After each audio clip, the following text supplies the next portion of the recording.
तर राजकीय फायद्यासाठी शहरांच्या नामांतरण होत आहे, शहरांची नावं बदलली जात आहेत, असं विजय वडेट्टीवार यांनी म्हटलंय. सरकारवर टीका केली आहे. योगी सरकारनं शहरांची किती नावं बदलली असा सवालही विजय वडेट्टीवार यांनी उपस्थित केलाय.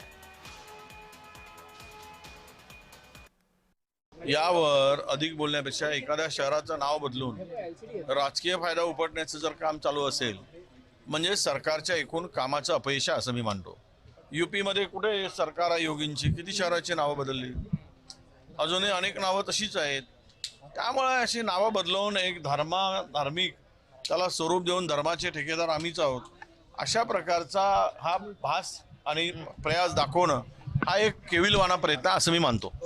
कोणतंही नवीन नाव ठेवताना मग ते गावाचं असो, संस्थेचं असो, गल्लीचं असो, धार्मिक नाव, देवाचं नाव ठेवता येणार नाही हा तुम्ही कायदा केला. आणि तुम्ही कसं विधानसभेमध्ये मान्य करता तुमच्या कायद्याच्या विरोधात की ईश्वरपूर ठेवा? ईश्वरपूर हे धर्माचं देवाचं नाव नाही आहे का? त्यामुळं ज्या गावातली जनता त्या गावातली जनता ठरवेल त्यांच्या गावाचं नाव बदलायचं की नाही बदलायचं हा हक्क संविधानानं भारतीय जनतेला दिलेला आहे. इस्लामपूरचं नाव बदलून आज आमच्या हिंदुत्ववादी विचाराच्या सरकारने ईश्वरपूर केलेला आहे. आमच्या मुख्यमंत्रीजींकडून तो तसा जाहीर झालेला आहे.